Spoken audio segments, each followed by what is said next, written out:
च भव्यं च सर्वं यश्चाधितिष्ठति स्वर्यस्य च केवलं तस्मै ज्येष्ठाय ब्रह्मणे नमः। प्रिय श्रोतागण, वेद विज्ञान आलोक की अगली कक्षा प्रारंभ करते हैं। हम पूर्व पीठिका के 7 अध्याय समाप्त कर चुके हैं। आज 8वां अध्याय है ब्राह्मण ग्रंथों का स्वरूप एवं उनका प्रतिपाद्य विषय। आज इस विषय पर भी बहुत विवाद होता है। आर्य समाज के भी विद्वान, या कहें तो अनेक विद्वान आर्य समाज के, वे भी कहते हैं कि ब्राह्मण ग्रंथों में इतिहास है, विज्ञान नहीं है। और पौराणिक जो सनातनी कहते हैं उनका तो कहना ही क्या है। उन्होंने तो इसमें इतिहास ही माना, इतिहास ही सिद्ध किया है। कहीं कहीं विज्ञान के संकेत, कर्मकांड, पशु बलि, नर बलि, बहुत कुछ।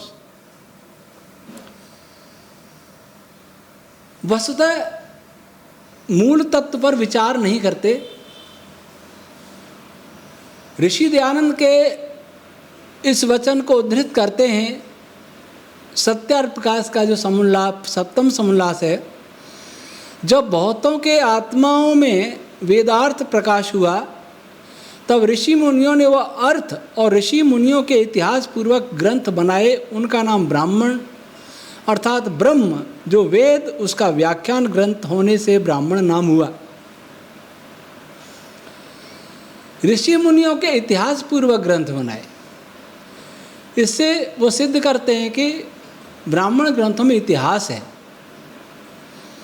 और विज्ञान तो कोई आया नहीं। कुछ इस प्रकार की सोच पैदा हो रही है, हो गई है या होती रही है। जैसे मुस्लिम आक्रांता आए थे तो बड़े बड़े पुस्तकालयों को आग लगा दी और क्या कहा गया कि यदि इन पुस्तक में वही है जो कुरान में है तब भी इनकी आवश्यकता नहीं है, क्यों कुरान हमारे पास है। और यदि इनमें वह है जो कुरान में नहीं है तो भी इनकी आवश्यकता नहीं है, क्यों कुरान के विरुद्ध हम कुछ स्वीकार नहीं कर सकते। और बड़े बड़े ग्रंथों को आग के हवाले कर दिया। उतनी तो नहीं, लेकिन फिर भी हमारे यहाँ भी कट्टरता घर कर गई है कि ऋषि दयानंद ने लिख दिया वही अंतिम सत्य और उसके बाहर कुछ भी नहीं। उसके बाहर न पढ़ना है, न सोचना है, न समझना है, न सुनना है। इसलिए ब्राह्मण ग्रंथों को, आरण्यकों को, रामायण को, महाभारत को रद्दी की टोकरी फेंक दिया।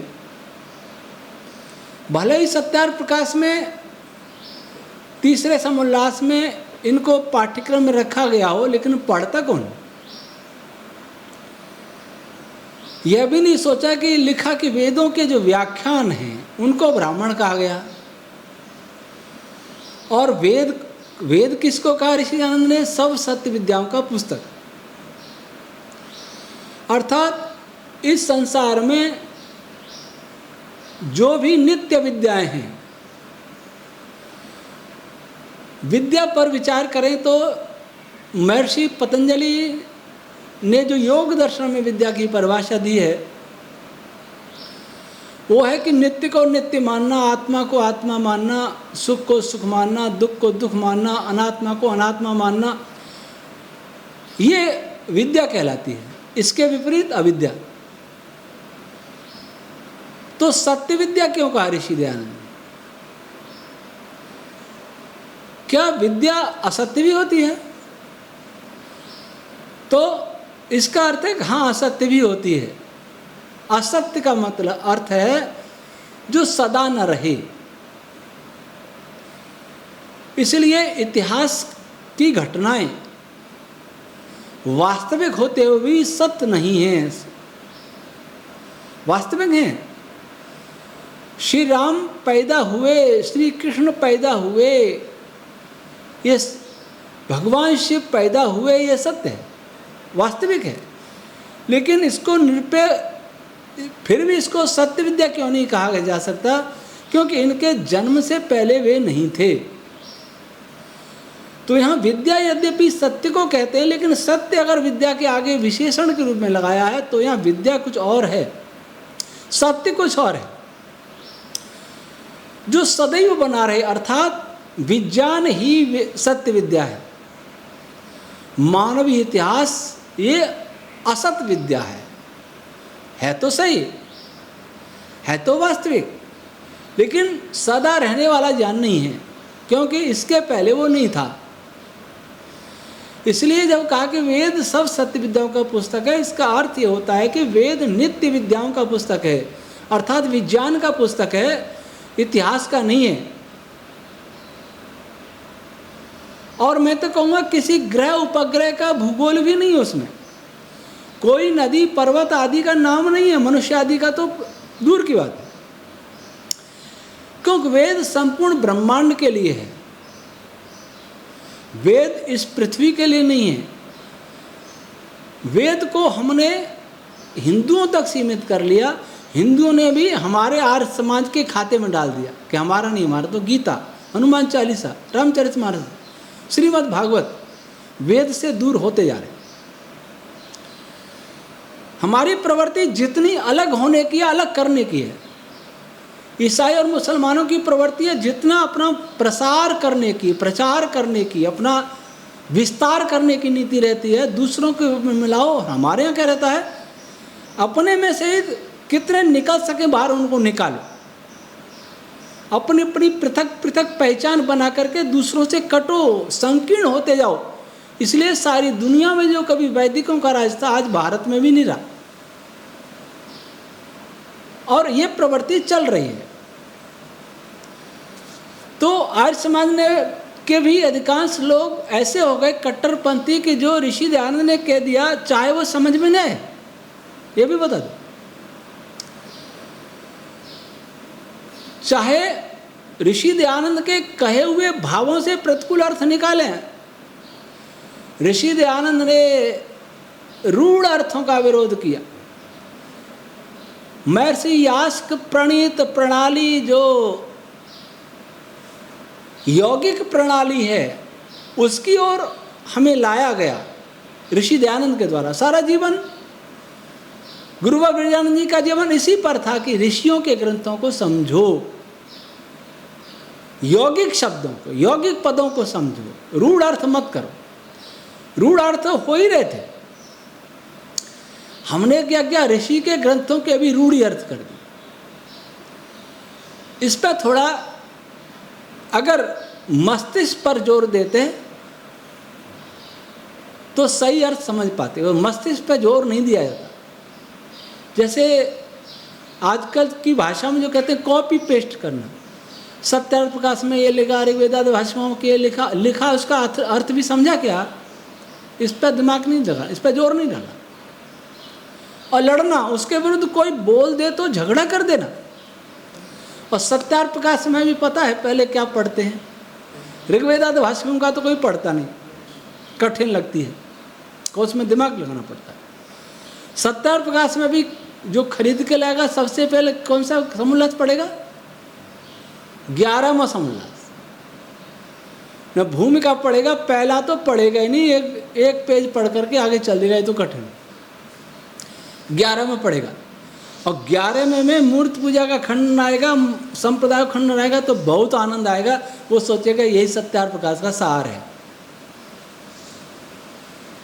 इसलिए और उसी भाषा में खंडन करेगा जिस भाषा में ऋषि दयानंद ने किया। वो सब ऋषि दयानंद अपने को बताना चाहते कि मैं ऋषि दयानंद हूँ। ऋषि दयानंद का वार है भागवत बनाने वाले लाल भोजक्कड़, तो हमने भी ऐसा ही कहना शुरू कर दिया। ये नहीं सोचा कि ऋषि दयानंद का आत्मा रोता था देश और धर्म की स्थिति को देखकर। ऋषि दयानंद इस देश से, इस समाज से ऐसा प्यार करने वाले थे जैसे माता अपने बच्चे को प्यार करती है। जो प्यार करता है वही ताड़ना का अधिकारी होता है। माँ अपने बच्चे को थप्पड़ मार सकती है, दूसरा नहीं, दूसरा थप्पड़ नहीं मार सकता वो अधिकारी, क्योंकि माँ उसे पालती है, पोषती है, दूध पिलाती है, उसके लिए कष्ट सहती है। तो जो कष्ट ऋषि दयानंद से, जो कष्ट ऋषि दयानंद के हृदय में था इस देश और समाज के लिए, इस धर्म के लिए, वो क्या हमारे अंदर है या केवल खंडन सी का? ऋषि दयानंद 3-3 घंटे समाधि लगाते थे और हम संध्या भी नहीं करते, लेकिन मूर्ति पूजा खंडन ऋषि दयानंद से आगे बढ़ के करते। ये अज्ञानता की बात है, मूर्खता की बात है। पहले 10 समोल्लास पढ़ लें, उनको जीवन में लाएं, फिर 11वें समोल्लास पे जाएं। तो ये 7वां समोल्लास है। अब ये ध्यान दें कि ब्रह्म अर्थात वेदों का जो व्याख्यान, अब मैं पूछता हूं कि वेदों का व्याख्यान करने के लिए, वेदों को समझने व्याख्यान क्यों किया जाता है?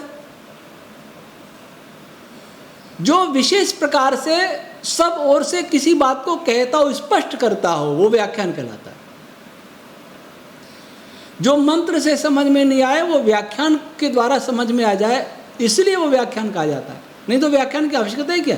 मंत्र है ही। तो वेदों का व्याख्यान, जो वेद विज्ञान का ग्रंथ है, उसका व्याख्यान करने के लिए कहानियां क्यों आएंगी, इतिहास क्यों आएगा किसी का?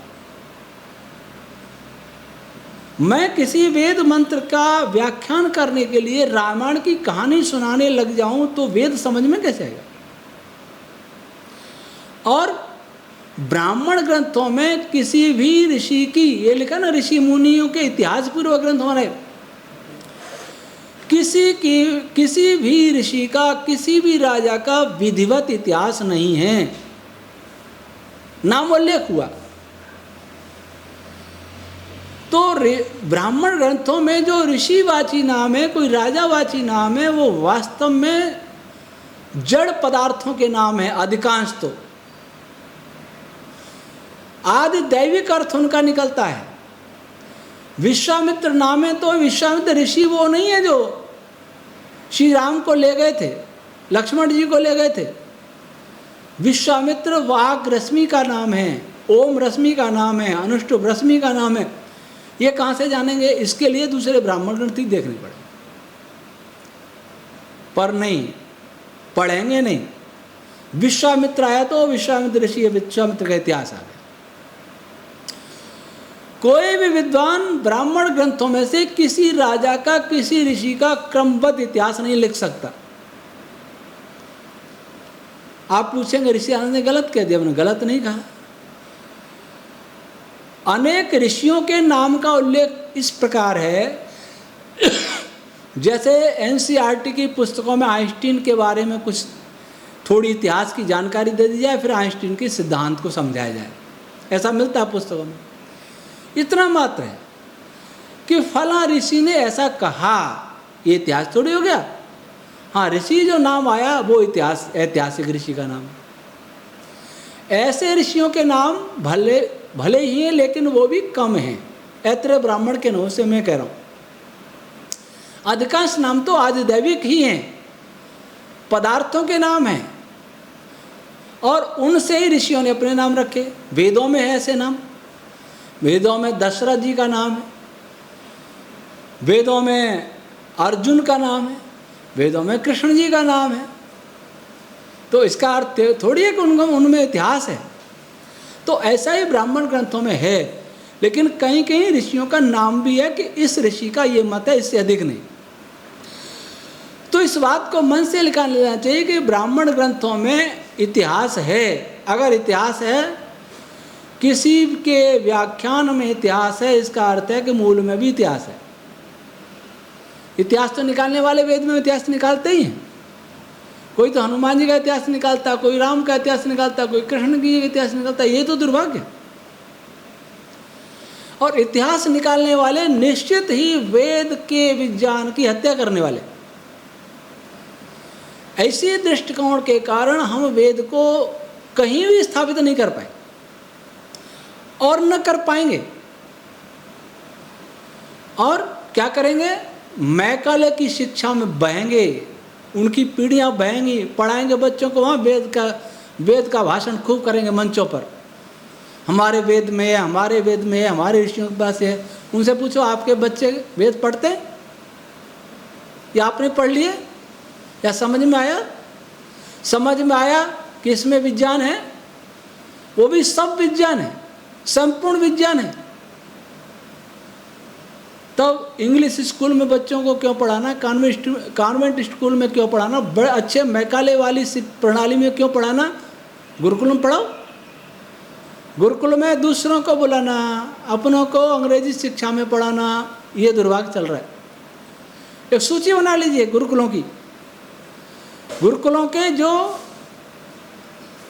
अच्छे ट्रस्टी हो या विद्वान गृहस्थ, उनके बच्चे कहाँ पढ़ते। यही कारण कि उनको वेद पर स्वयं विश्वास नहीं है कि वेद के विषय में सर्व ज्ञानमयो ही सह, जो भगवान मनु का वचन है वो सत्य है क्या, उनको विश्वास नहीं है। अगर विश्वास होता तो अपने बच्चों को यही पढ़ाते, और वो ये कह नहीं सकते कि बात तो मनु जी ने सही कही है पर हम नहीं जानते वेद को, ऐसा भी कह नहीं सकते। ऐसा कहने से अहंकार बीच में आ जाता है, इसलिए ये भी नहीं कह सकते कि हम नहीं जानते, है तो सब सत्य विद्या पर हम नहीं जानते, हम सिद्ध नहीं कर सकते, ये भी कहेंगे नहीं। ये दुर्भाग्य हमारे साथ चल रहा है। इसलिए जो कहते हैं कि ब्राह्मण ग्रंथों में इतिहास है, विज्ञान नहीं है, सृष्टि विज्ञान नहीं है, मैं बड़े दुख के साथ कहूँगा कि वो वेद विद्या के विषय में बच्चे हैं, चाहे वो कितने ही प्रौढ़ विद्वान क्यों न हो। अब ये वेद विज्ञान आलोक ऐत्रेय ब्राह्मण का भाष्य है। ऐत्रेय ब्राह्मण का काल पंडित भगवदत्त जी रिसर्च स्कॉलर ने महाभारत काल के समकक्ष माना है, लेकिन पंडित युधिष्ठिर मीमांसक ने लगभग 6615 वर्ष पुराना माना है।